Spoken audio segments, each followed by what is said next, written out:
You're listening to Banter with the Boys, talking all things sports.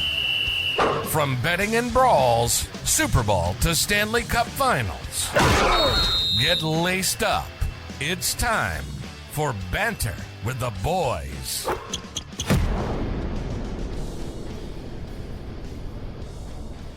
Hello, everybody, and welcome back to another episode of Rinkside Chirps. I'm your host, Kevin. Today with me, we've got Kyle and Smeltzy. Smeltzy, how are you today, buddy? Man, I'm tired. Just got here straight from work and going straight back to work right after, but here to talk some Wild for a little bit.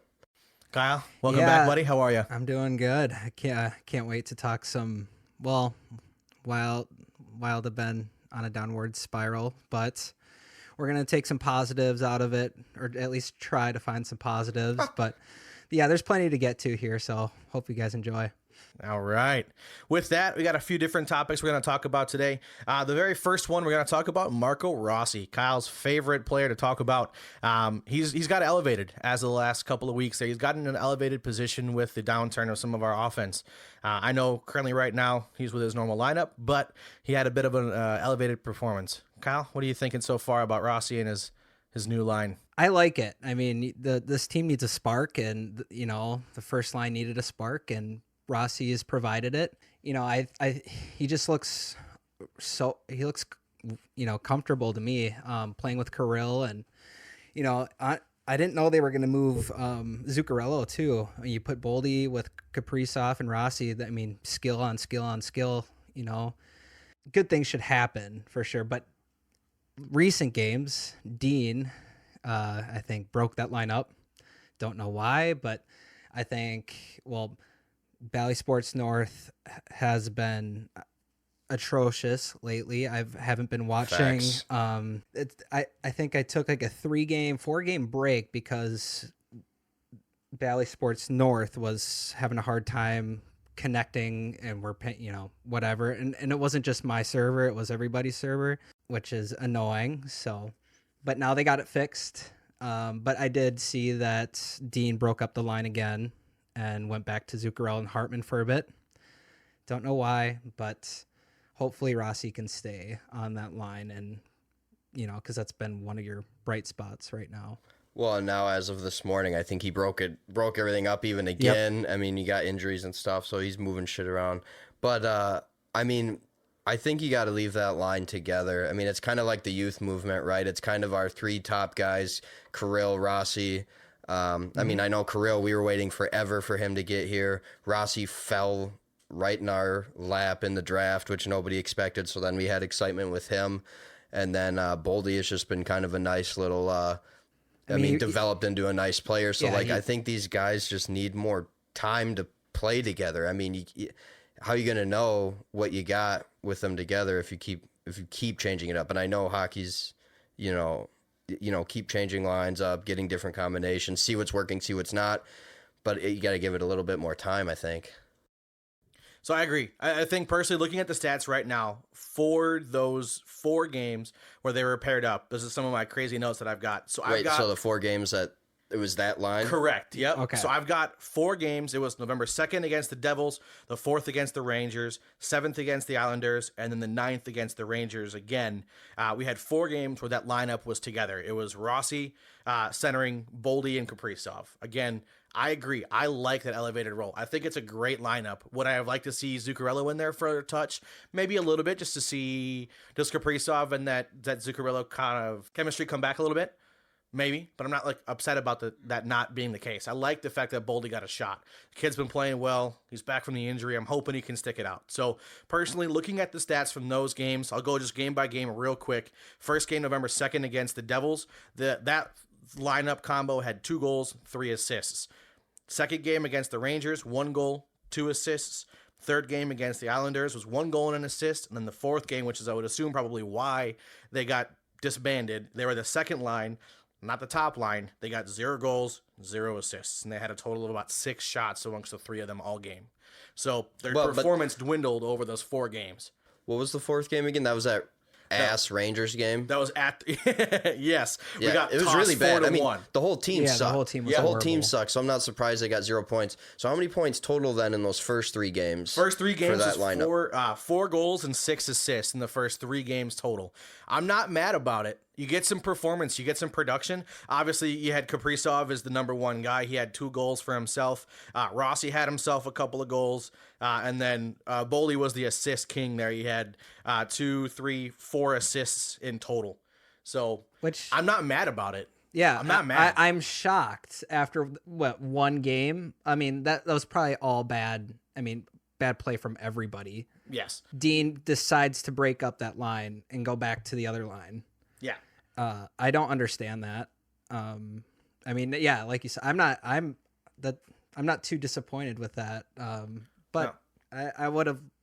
I don't get why go back to the. I don't get it after Dean Evason's so, like, especially what we've seen through a year. I mean, Ryan Hartman and Zuccarello, Kaprizov, that line has been together for what, since Kirill's got here, Right. pretty Yep. much. So Yeah. to just completely go away from that after 3 games when something's clicking, but again, like the last game obviously was a bad performance, but that kind of doesn't really add up to me. Did either of you guys catch the game yesterday? What an ass whooping that was. What was the top? Unfortunately. What was the Kirill line yesterday? Because I can't remember. I know I watched a good chunk of it and then was disgusted. But What are you talking stats for that line, or what? no, are we? I'm just saying, like, who was on his line yesterday? Like, what line did they? Let me pull it up. Pretty here sure in it 2 was seconds. Zuccarello and Hartman. And Kirill. But Okay. I think they mixed it up. Like it wasn't was. it was like a mix of So thank you to the morningpuck.com. Oh, I hell will yeah. shout them out later as well for some stats that I have about the defense. But line combinations last night were, again, Kaprizov, Zuccarello, and Hartman all on the same line again. They had a single goal last night with 1 assist. Total of 5 shots amongst the 3 of them. An average of about 15-ish minutes of ice time amongst the 3 of them. Again, thank you, themorningpuck.com. Not sponsored, but their stats are awesome. 15. Huh. That seems. Yep, so God, Kaprizov... what were the rest of the lines time? Yeah, so Kaprizov on that line was 16 minutes, 49 seconds. Zuccarello was 16:27. Then Hartman was 13:02, bringing the average down a little bit. What's the average of the other lines? Forward lines. So Pat Like Maroon, line 2. Erikssonek, and Foligno, 13:24, 19:30, not enough. 15:33. So about 15 minutes for the Foligno line. Boldy, not Johansson, Rossi, probably about a 16 minutes average there. And then Connor Dewar, Vinny Lettieri, and Brandon Duhaime, anywhere from 6 minutes to 14. So you probably call it about 10. I mean, they did take 8 penalties that game. Yeah. So a lot of it was special teams, by the way. 100,000%. Sure, so that's actually going to skew those numbers. Yeah, I'm sure. I didn't even think yeah, about that. it You're was, 100% correct. Yeah, it was. I don't know, 8 penalties or something like that. It was something ridiculous. Just stupid. It was bad. But we can definitely talk about Yeah, we'll talk about that game here in a little bit. Thinking back to the Rossi elevated play, I'm happy to see his production there. Again, over those last 4 games on that line, he had a goal and a couple of assists, which I'm not too upset about. Again, his ice time kind of dwindled towards the end of it. Not the greatest, but I would have liked to personally have seen that lineup stay the same. If anything, maybe drop Boldy down and put Zuccarello back up there again. But disappointed to see him drop back down in the lineup. Obviously, last night with the lineup there, he was on Boldy and Johansson's line, which, of course, they didn't produce anything. Rossi and Boldy did have an assist, though. So that's kind of what I've got for the Rossi elevated play. Kyle, do you have any final thoughts or Smeltzy? Anything else? No, you nailed it. I mean, I want to see him with the top line. I don't want to see him, going back and forth here. It's only been 3 games since, you elevate him to the first line, and then I get that the team's struggling a bit, but man, you just leave your skill guys with your skill guys, because we definitely need it right now. Yeah, no doubt. I mean, I think I'm going to, these next few games, looking forward in general, I think it's just something more for, me to pay attention to, because I played goalie, so I'm more of a goalie guy anyway. Sure. Not that I don't pay attention to the game as a whole, because you have to, but it's just something to keep an eye on, for me personally, like the different line combinations. Let's plug him in there, and really see if there's some sort of, not rhythm, but I think rhythm is a good Yeah, word. rhythm, like some chemistry. sort of chemistry, Yeah. or just something as far as like what Dean's trying to do. That's what I'm trying to say. Is like he keeps changing it up, so I want to try to see if like try to get in the mind of Dean. Like, what is he seeing that he's trying to do? I don't know. Just I'm just curious. At the line combinations going forward for sure. We'll talk about that in a little bit. So, but yeah, I don't understand after him just being so what's the word? Consistent with lines throughout, the years we've had him, deciding to change. The almost like refusing to change. Refusing, lines. yes, And now exactly. he's changing So, them, we'll see what happens, though. And moving on to our next segment here, really quick, I want to just talk about the current state of the Wild right now as it sits. Today is November 13th, Monday. The Wild are currently at a record of 5 wins, 8 wonderful losses, and 2 overtime losses, currently on a 3-game losing streak. With that being said, the last week we had a little bit of shuffling going around. Kalen Addison got traded. Sent him out to San Jose for pretty much, as Smeltzy mentioned a second ago, some loose change. We sent him off. We ended up getting a player in return, which didn't produce anything in the AHL, and also a 6th-round pick. And in turn, we additionally got Zach Bogosian for a 7th-round pick, only a $25,000 difference in salary cap from Bogosian to Addison, really just being a 6-man D-man to 6-man D-man. Maybe Judd Brackett can nail that 5th-round pick. Maybe that can turn on into another Kaprizov, but we'll see. We can only hope so. Smeltzy, what were you did you want to kick us off here with the Addison trade?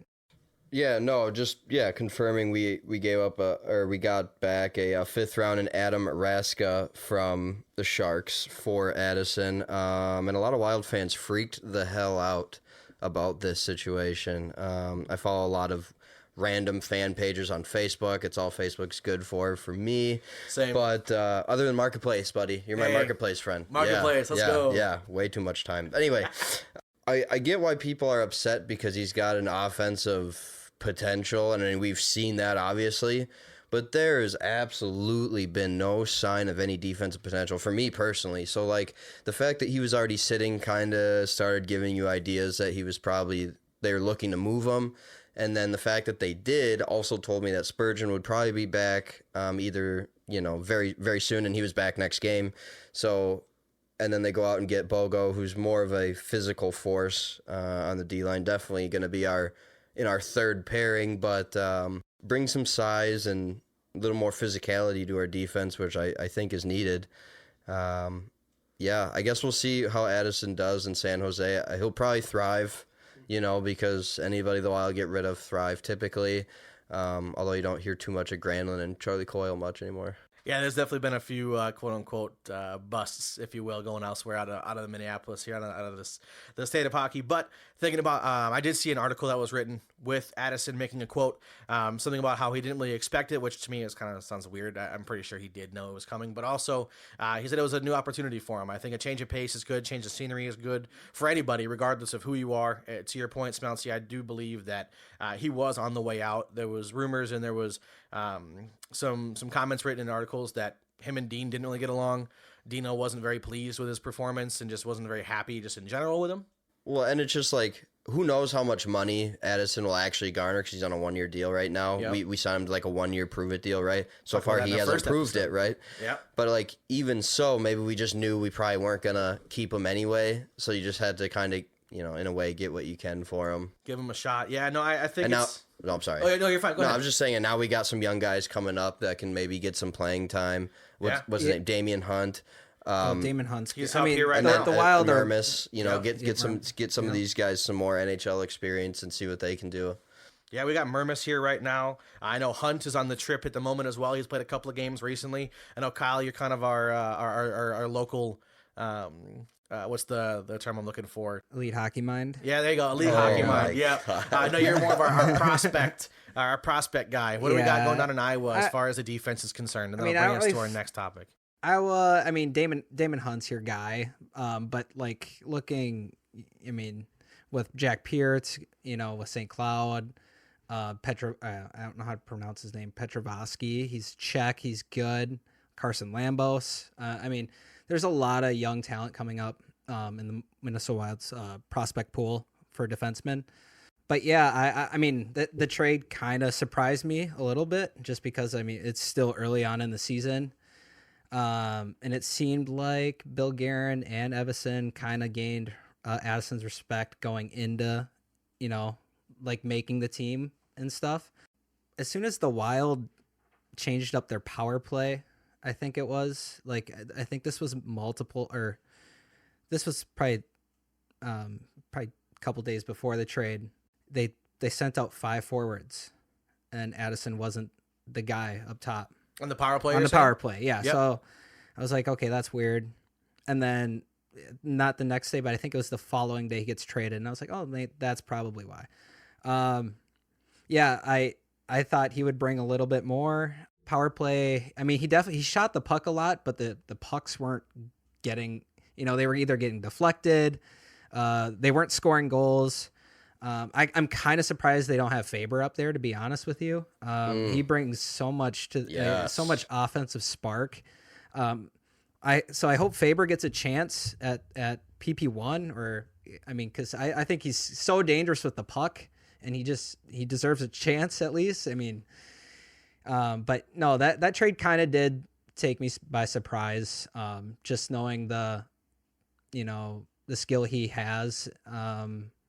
But again, none of these games, I was like, oh wow, Kalen Addison, like, look at him. Like, he really, played he was probably our best defenseman. Like, and, knowing Guerin and Evason, if you're not going to play defense, your ass is getting, your ass is getting shipped. Yeah. He got the opportunity, and he just didn't produce, and, we said goodbye, and he's out of here, and hopefully we get a decent prospect with that 5th round pick. Well, speaking of prospects and picks, talking about some of our defensive woes as of late. Again, we're on a 3-game losing streak right now. The boys need some friggin' help. I got a little bit of numbers here, boys. I'm not quite sure how they'll all kind of stack together, but let me pull these together. So, lack of consistency on the defensive pairings for me has been one of the banes of our existence personally. As of, again, thank you to the morningpuck.com. Again, not sponsored, but these guys have incredible stats. Super cool to work with. They have had 12 different defensive pairings this entire season. 15 games in, 12 different defensive pairings. Most notably, Kyle's favorites, the number 1 defensive pairing in the league, Brodin and Faber, paired up 10 games total this season so far as a defensive pair, and then 10 games for Mermis and Middleton. They got a total of 6 together, including last night's game. So the lack of consistency for me is probably part of that. I don't know how many block shots we've got. A lot of the defense is blocking shots, getting in the way, but we need some help. Goaltending hasn't been great either, but similar to what I've always heard in soccer, it's not the goaltender's fault. If the ball gets to him, it's already kind of a lost cause. Similar to hockey, it's not always the goaltender's fault. You got 5 other guys in front of him. But your goaltender does need to be your best penalty killer. Agreed, absolutely. And last game, I think, was a big proponent of that. We were on the PK 8 times last night, but our defense needs some help. But when you're on the penalty kill, like you said, 8 times, that's obviously a lot. Usually it's not that much, right? Yeah. But even 2, 3 times, dude, that's kind of unacceptable. As a goalie, like now you got to keep an eye on everybody, and they're gonna have a man somewhere that's not covered, and you just need to know where he is in your brain at all times. If he moves over here, now he's got to move over there in your brain too. You just got to know where he is at all times. So, I mean, playing on a penalty kill all the time, you're playing from behind already. It just sucks. Like, you're losing energy. It's just not. It's unacceptable to me. I'm disappointed. And with our defense right now, we're at 63 goals against this season, which is second freaking highest in the league, behind Kellen Addison's new team, the San Jose Sharks, with 66. So we're really not that far off from being the worst in the league with goals against. What is it called? Morning Puck? TheMorningPuck.com. TheMorningPuck.com. Do they have any numbers on like odd man rushes or anything like that I didn't or see. Breakaways? Okay. Because that's the thing I've noticed. The games I have been able to catch at a length, you just see the odd man rushes all game. Or straight up breakaways. Like, you can't expect your goalie to stop him every time. Now, I will say there's some shots that are just They're literally floating in. You would think you would be able to save that. I'm no NHL goalie, but you would think you'd be able to get there, and they're just not getting there. So I will say the goalie play also is just not good right now, especially from Gus. Flower seems like he was kind of getting it together, played okay in the shootout, but also lost the shootout. So it's I don't want them to bring up any other goalie right now, but they brought up Wallstead just for that trip that's coming up to Sweden. Obviously, we talked before we started recording, probably as an emergency backup situation, but knock on wood. But I think if your defense in front of you is not playing well, you're not going to play well either. You can play out of your mind and still not play. Win games. I agree. But I'm not saying it's all on the defense. I mean, the goalie play is definitely part of it. I mean, as a whole, the team as a whole is just, I don't know. We'll get into that when we start talking about some Dean, but we're in the dumps. I just don't get it. Yeah. Yes, we are. Looking at it right now, though, on a little bit of a positive note for the defense, the captain, Jared Spurgeon, has returned from injury. He's been back for a game or two now. Have you guys seen his play at all? How do you think he's feeling? Do you think he's back to full 100%? Do you think he's still milking it, or not milking it, but still kind of recovering, and they're just like, dude, we need you. Figure it out. Still kind of getting back used to game speed, I think. Sure. Because he didn't even play a game yet this season. You mentioned the other day that he had actually been in hurt regular season. I think it was the last preseason game is when he got injured. Yep. I think. I can't remember. But, I know even if it wasn't, it was the first game of the season then or something. It was dumb early. So I think he's just easing his way back into the knocking speed. The rust off. Yeah. No, Spurgeon's been okay, but he's still knocking the rust off. But boy, does Middleton need Spurgeon. Middleton's a -7 on the season. He hasn't looked good at all, which kind of surprised me because last year he was just so consistent. But again, he's with Spurgeon, so hopefully that pairing can get it together because we desperately need it right now. We need something. But also, it does hurt that Gaudreau's out too. I mean, special teams, he's our penalty killer, with him and Eck out there out front, with Spurgeon out there too. So, I think the penalty kill will get better when we're, 100%. But right now, they need to grind out some games very quick because the Central Division is super competitive. We all know that. So they're just going to have to grind it out and hopefully not get any more injuries here. Hopefully we can stay out of the box. Hopefully we can stay out of the injury reserve list. Time will tell as to how things are going to go with our defensive woes.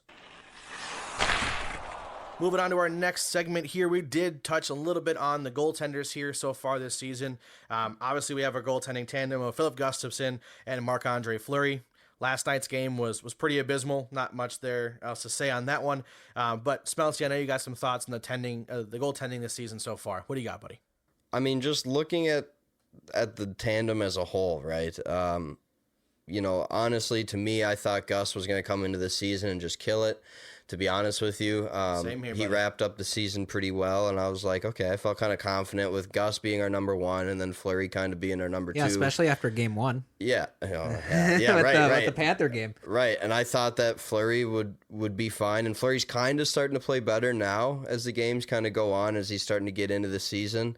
But all in all, they still look rough. I mean, if you're just looking at a stat line, right, which is nothing special, anybody can do this, but if you take a look, I mean, Fleury's 3.41 goals against, and Gus is 4.64 goals against. I mean, that is just, oh my God. Even Fleury's is bad.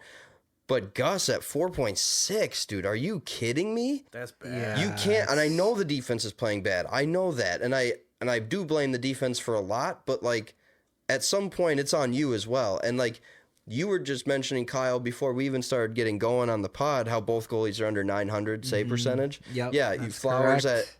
at 879 with Gus at 872. It's bad, bro. Yeah, Fleury and Gustafsson have allowed 4 or more goals in 10 of 15 games this season. Holy shit. The Minnesota Wild are 1-8 in those games. Well, yeah. 1-8, no, 1-8-1. 1-8-1. Yeah, I would 1-8-1. imagine if you're going to let up 4 goals a game, you're losing that shit. Yeah. So I don't. There's no answer. There's no answer for this really. No, you don't bring Jesper Wallstedt up. That is a bad idea. Leave him down there. Now, he just got called up again, like we've already mentioned, for their little trip to Sweden, which makes sense as an emergency goalie. I would imagine he would practice with the team. Might as well. What else are you going to do? But I don't think he's going to play. I think you need to wait till next year for him. Now, I think if somebody approaches the Wild, they're like, hey, we want Flower on our team so we can make a cup run, which I don't see anybody doing right now. No. Go for it, probably, right? I'm still going to have a Fleury jersey someday because I still think it's crazy that he's playing for my Minnesota Wild. I never would have guessed. He's still a Hall of Fame tendy, but it's it. This is the end of the road for him. Gus, this is not a good look for Gus either. I think you do expect to see Jesper up next season, however. Yeah. Oh, for sure. But yeah, it's one game at a time. That's the only way I see any light at the end of the tunnel here for the Minnesota Wild. Just grind out a game, win one game, use that momentum in the next game. Kind of like what the Vikings are doing right now, just stacking up wins. But yeah, they just got to grind it out. They can't bring anybody up. So it's going to be a challenge for them. But if you win one and, you got some momentum on you. You can go on a roll. You can go on a roll. Tons of teams have done it. So yeah, well, like I said before, we're in a 3-game losing streak right now. If somebody were to get hot, get a couple of goals under our belts, I feel like the big thing for the Wild, too, is we're always playing from behind. It's not very often where you come out into a game and we're playing with a 2 or 3 goal lead. It's, hey, we've got a single goal lead and 30 seconds to 5 minutes later, it's tied up, or we're just getting shit on and we're losing again. Yeah, it's like we go on. It's like we go on the penalty. It's power play goal. Especially the teams that we played. I mean. Yep. I don't know what I know the Stars, the Rangers, the Islanders, even the Sabres. I think all of them are in the top 10 for power play percentage. And so they're, what did the Stars go? 5 for 5 or something? It was 5 for 5 and ridiculous. then 2 shorthanded goals. I mean, it was bad. It was crazy. Yeah, I saw the article that Russo had written, or I think it was Joe Smith because Russo was on vacation or something. He mentioned, this is a tweet from, there's a quote from the head coach of Dallas saying, if you're going to give us those, we're going to make you pay for it. And it's the exact same thing that we saw last year in the playoffs. And in Vegas, when DeBoer was in Vegas. 100%. DeBoer has always got our number. Thing. Yeah. Yep. He's got our number, and there's not much we can do about it. And especially if you play like hot garbage like we did yesterday, you get an 8-2 or 8-3 just ass whooping. And it ends up taking Marc-Andre Fleury's goals against average. Before last night's game, he was at 2.75. After last night's game, he was up to Smeltzy's point of 3.41. Okay, so what was he at? 2.75? 2.75. See, that makes sense. Yep. That makes sense because, like I said, he was playing better as of late. Yeah. Like I said, I redid the stats for since we last recorded the last pod, which also was not including last night. Holy crap, sorry. Which I don't know if somebody wants to do some quick math here. I didn't get the actual percentage, but What do you got? on 186 shots against, Flower gave up 19 goals. So I don't know what that percentage is. I'm not a mathematician off the top of my noggin. Tyler, I got to ask you something. It's about 10% roughly. It's about 10% goals. Sorry. So you're saying it was 186 shots, and he let in how many goals? 19. 19? So it'd be 19 divided by the 186 would be, sorry, other way around. No. Okay, Yeah, 186 yeah. divided by 19, 9.78. 9.79, so almost 10%. 9.79. That's not bad. It's not great, but Wait, did you say 9.7? We're doing our math wrong, bro. that's the number. That can't be. You guys can't probably be got it correct. flipped. Anyways, that was fun. Clearly But none of us are let mathematicians me here. ask you, Tyler, are you guys surprised? I know last night's game was just so bad in all aspects of the game, but if you were the coach, would you pull Flower when it's the 5th or 6th goal? Yes. Or I know, like, let's say, why wouldn't you try to spark anything? I get that the game's pretty much almost over, but just I feel like it doesn't do the team any good leaving Flower in net for the entire game. But yeah, like even after the fourth or the fifth, I mean, change up something, right? Like, I know Dean Evison's been one of those type of guys where he hates to pull folks. I figured it out. We just didn't move the decimal point over. No, you got to divide the number of saves by the number of shots. So it comes out to be an 897 save percentage. okay, so Gotcha, that makes sense. So, Yep. Still, Sorry, we're clearly not mathematicians around here at Banter with the Boys. I still under apologize. 9, but Good save. Yeah. But yeah, so not horrible, right? And that in that length in those games, which would have been 12 games that I accounted for, again 13 being last night, which I didn't add to this. Flower was 3-3-1, and that one is a shootout loss. Shootout loss, right? And then he also had a shootout win in that. Yep. So trending in the right direction, but We talked about it in the very first episode this year too, that Flower tends to play well in the beginning of the season and then taper off towards the end of the year as well. So, to Kyle's point, do you think it would have been worth pulling him in that case there? I'm not mad about Dean Evison leaving him in there. To be quite frank, we didn't play well regardless as a team. Let the boys fight back. Let them try to find something. Because I heard also in the post-game interview with Evison that he was telling me that, or he was saying that players on the bench were saying, go out there, don't turn pucks over. Don't turn pucks over. And that exact same person would go out there, turn a puck over. And then they would just kind of get all in their heads as well. So I'm not mad about him leaving him in there, letting them all try to fight back and fight for something. no, I'm just worried about like confidence wise. So I mean, 8's a huge number, right? 8's a huge number, but he was pissed after 2. Yeah, I know Fleury's. He probably just doesn't give he doesn't give a shit. Like he's like, oh well, okay, not my fault, but like that sucks. But at the same time, I feel like if I were to let up 5 or 6, like by the 6th goal, I think I would lose a little bit of confidence. And I don't know if I don't know. Like I've never been a goalie, but like to be honest, like I've played in a couple leagues at Mariucci and stuff, and I'm kind of a sieve, so like after like that 5th one or whatever, I'm just kind of like, it is what it is. Like it's not gonna get better than 5, right? I just don't want that number to hit 6 now, and that's kind of the mentality that you got to get in when you're having a rough game like that. That's almost harder for me than like if I have 5 minutes left in the third and I'm borderline shutout, which of course now I get nervous because I like getting shutouts. But it's almost harder to not let up that 6th goal than the one for the shutout. You know what I mean? Like, right. In mentality wise, right? Mm-hmm. That's what I mean. Yeah. Okay. But yeah, it was just like, so 6 goes in, 7 goes in. Now you're at 8. And I feel like that would just, I don't know. He's also been in the league forever. I know. Right. And he's a professional. So like today he probably woke up and was like, new day. Well, that sucked, but let's fly. I got to go get it. If you just have to go get it again. Yeah. If you love it, you have to go get it. And I think I'm not mad that Evison let Fleury sit there and marinate in that one because everybody marinated in it. It wasn't like Fleury got to take the easy way out after 2 goals and then Gus came in and gave up 6. It's no, Fleury gave up all 8 and the guys in front of him played like dog shit. I'm not mad that he left him in there. I think it was kind of an awakening, which he also talked about this morning as well, was today's practice was going to be a whooping.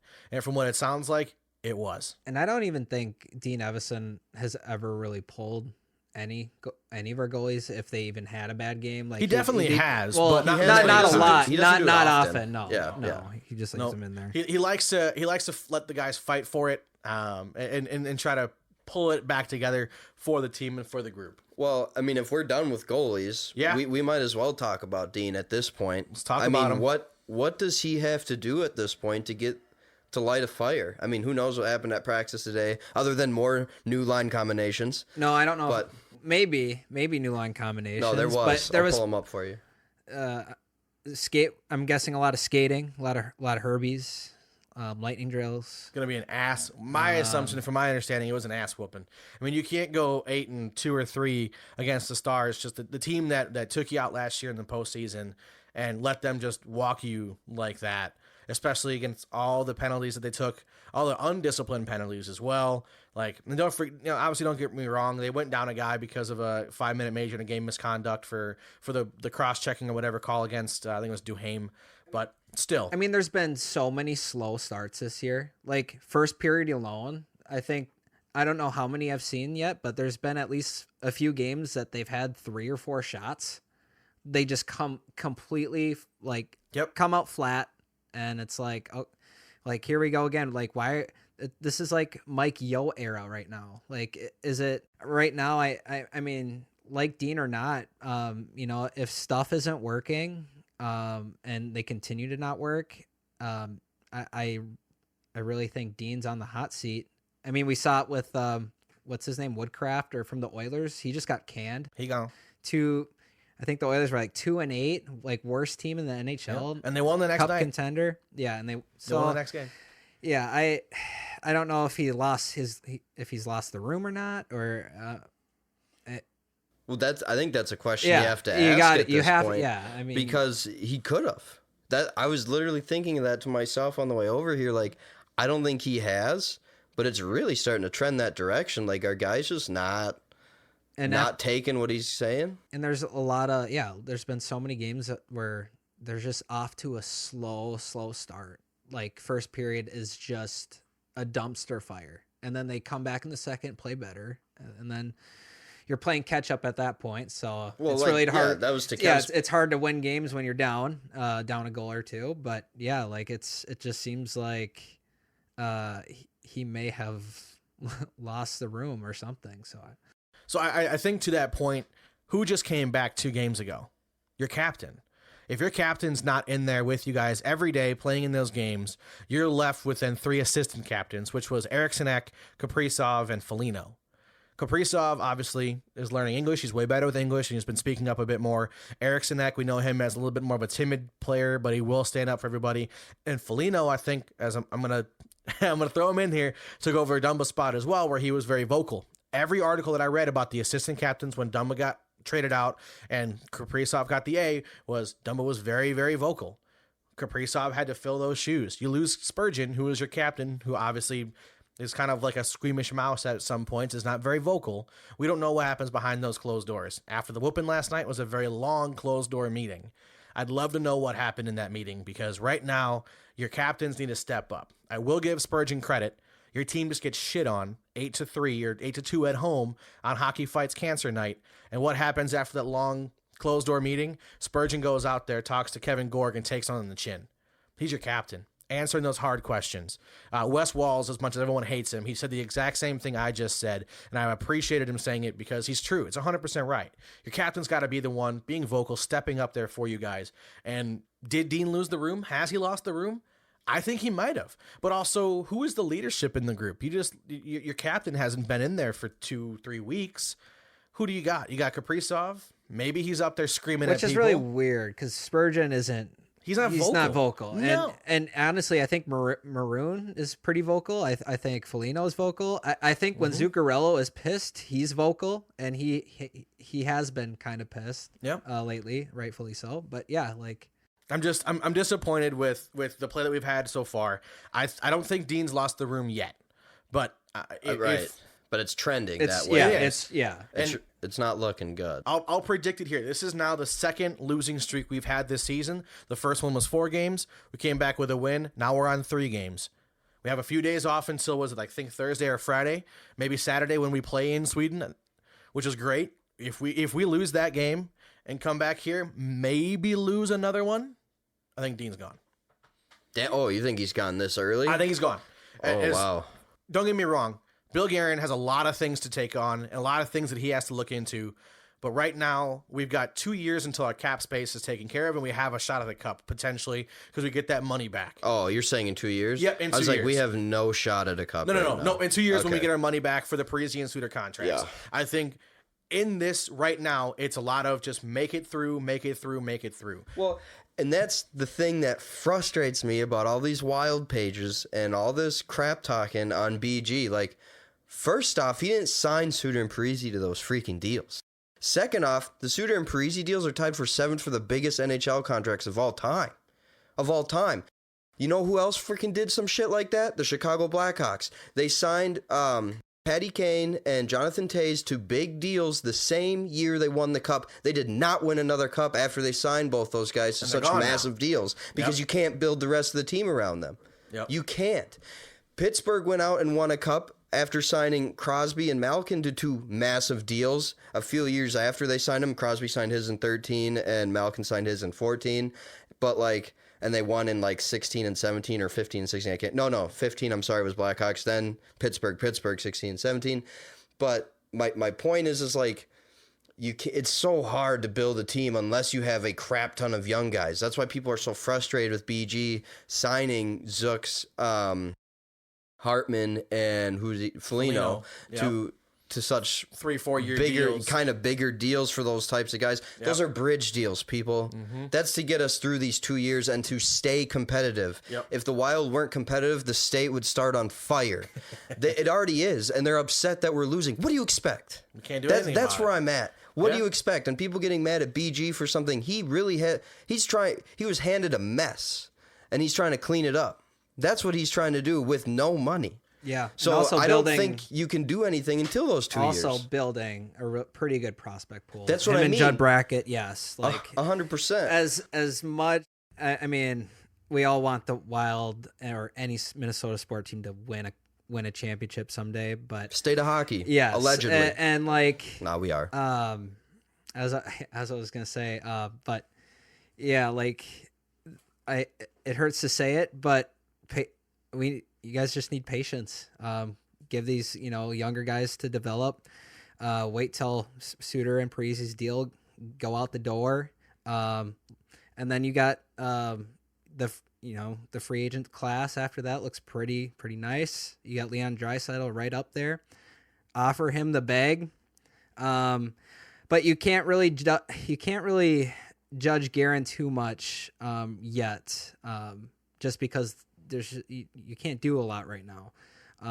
But it'll be really interesting and fun. Probably I'm going to predict the most fun when he has all this money to play with. No, and I 100% agree with you. But and yes, we just have to stay patient. I know it hurts. We've been patient for 23 damn years, but there is light at the end of the tunnel here. And what you said, we have a good prospect pool. That pool keeps gaining experience and growing. Then we hit the free agent market. Yep. Dude. Judd Brackett has been on fire for the most part with his picks. Last year was a little bit weird. Still don't know about Strammel, but we'll see how he does at Wisconsin this year. But yeah, other than that, it's the Fairweathers, sorry, but it's the Fairweather fans that don't pay attention to prospects. Right. They don't understand. They just see Minnesota Wild and they live here and they're like, oh, we should be amazing because we're the state of hockey. No, we're the state of hockey because a lot of people grow up with damn skates on their feet. We're not trading first round picks. That's what I was just gonna say. Fletcher's era, we traded everything. Right. Yeah, I think those Fairweather fans are surprised because at this point they don't know what the hell to do with the prospects that we've got now because they're always been traded. To your point, it's the Fletcher era of trading everything we've got for something in the moment, for a bridge 1 year, 2 year deal, for some whatever that does nothing for us, and we got nothing in return. They go off somewhere else and they're successful elsewhere, but not here. So I love the fact that Guerin is keeping the young bucks here, trading in for more and more players. I want to see the prospect pool and Judd and those guys really be successful, because then you get players like Kaprizov. You get players like a Boldy or a Rossi that maybe get looked over or overlooked by somebody else, or maybe you can play. Yeah, you got 2 Russian studs coming up with Marat Kuzadinov, Yurov.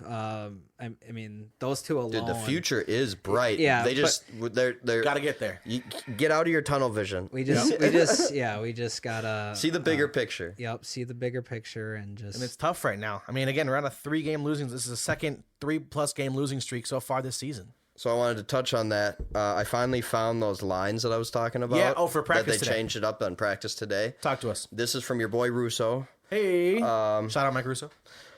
He says, I'm just going to quote all of this because it's good and it's on Twitter, X, whatever. Russo says, no Kirill Kaprizov in today's Wild practice. Nick Paton. Is it Patan or Patan? I It's can't remember. Patan. It's Patan. That's what I thought. Patan, a placeholder on Kirill's line. So the big change in practice is a reunion of last March's dominant Johansson, Eriksson Ek, Boldy line. Rossi with Zuccarello and Patan, Kirill. And then Hartman between Maroon and Foligno. That's a beefy line. I was just about to say, Honestly, I kind of like that's that line. that's why, like, just leave that line. Yeah. Leave Hartman. That's a perfect third line right there. I agree. Don't change that. That's name. a big line, boys. Yeah. That's a big line. Yeah, don't mess with that line. I'm not mad about Thanks, that. Russo, for the insight. Yeah, as always, I know Russo's a huge fan of the Banter with the Boys podcast, so great to have him contributing. We'll have him on here in Active the future, listener. hopefully. Yep. Funny enough, he did shit on Kyle once. I did ask him what he thoughts about Russo, or what was it, Brodin and Faber. I sent a screenshot Yeah, in the best tandem. Yeah, best Yep. tandem in the NHL for the defensive pairing was Brodin and Faber. He one just of the replied, best. LOL. You messaged Russo Yeah. on I sent a Twitter? screenshot or in the what? group chat. Yeah. Did you? I didn't Yep. see it. And he said LOL. Yep. To I Kyle's said point. one of the best. Yep. Yes, not the best, but one of the best. Yep. Yeah. If not potential to be the Damn, best. got an LOL from Russo. I think it's a good take. I love but Russo, man. Russo's great. A lot of people hate on him. He'll just have to wait. Hey, He'll have to come on the banner and tell Kyle to his face. If we're Russo, come on. step up, dog. if we're finally healthy and Brodin and Faber are together, just watch out. Just watch them, and we'll see. I mean, they're plus minus 7, plus 7 for Brodin, plus 3 for Faber. But yeah, they've been split up through this whole mess because the defense have been struggling. So Yeah, 10 total games with those guys paired up this season in 15 games so far. So 2/3 of the season they've been paired up together. I'm not surprised to see those numbers. Plus 7, plus 3 for those two guys. Obviously, Faber's a young buck. I'm not upset to see that. So no, and he Give did him some make time. that one mistake. I forgot what game it was. He but did. But it was you know what he did that after- pinch. yeah, yeah. He did after that though. Oh, he was like, yeah, I shouldn't have done that. 100%. He's like, yep. That's an adult. That's a mature hockey player. That's an adult decision. That is a man's taking that ass chewing for your mistake. And I love it. Own up to it. Tell everybody what it is, and that's just how it goes. I love it. So Yep. rookies make mistakes. So I agree. I'll just learn from it. I agree. Well, boys, this has been a fun one. This is a good little stopping point here. Coming up next, you have the Sweden game. Guys are traveling, playing this weekend in Sweden, bright and early, 10 a.m. Central Time. So make sure you got your coffee ready to go. Watch the boys play in Sweden. It's kind of a fun little thing that the NHL is doing this year. Some overseas games. Kyle, any parting thoughts for this episode? I'm hoping for a wild 6-1, 6-0 win for the Wild this next game here in Sweden. You got Brodin in his hometown. You got Wallstedt in his hometown, even though he's not playing. And then I think who's the other Swede? Eriksson Ek. So it'll be a nice little house party in Sweden for them. So It's gonna be a hopefully fun. a 6-1 win. That's my prediction. It'll be a fun trip. Smeltzy, what do you think, buddy? I don't know. That was pretty bold. 6. It's probably gonna be a close game, but I think they win. I think they win. If it's not 6-1, it's gonna be a 3-2, 4-2 game. We win. I just want to see improvement from the team as a whole. Whether we win or lose, yes, a win would obviously be an improvement, but depending on how we lose, it could potentially be an improvement as well. I just want to see our play be better. And stay out of the damn box. And stay out of the damn box. I think I just that's saw, another one. What was it? I put my computer away now, but I think Duheim has Duheim, my bad. Yeah. Has 34 penalty minutes. Yeah. Leads the team. He took a Leads the team. He took Eck, a bad I think, one last game. I think Eck was second at 24. So that's quite a. I mean, that's. Come on, man. a lot, Get man. your shit together. Yeah, and if you don't take penalties, I think they're in majority of these games. I mean, they probably win a couple. Who knows? But yeah, they just need to stay out of the box, and power play needs to be a lot better too. We can talk about that on next episode if it doesn't improve next game. But they got to score on the power play. My gosh. And stop giving shit up on the penalty kill at the same time. Yep, that so too. Pretty much the Special teams. The game special of hockey teams. as a whole, the Wild need to improve on right now. Who would have thought, right? Well, on that note, boys, this has been a great episode. Thank you guys so much for your time tonight. It's been great to hang out with you and talk some Wild Puck. Well, make sure you like, comment, subscribe. Please make sure you check out the next one. And yeah, boys, we'll see you in the next If week. you have any comments, leave them below. Don't judge us on our math. Don't forget to follow, like, and subscribe. Tune in next time for more Banter with the Boys.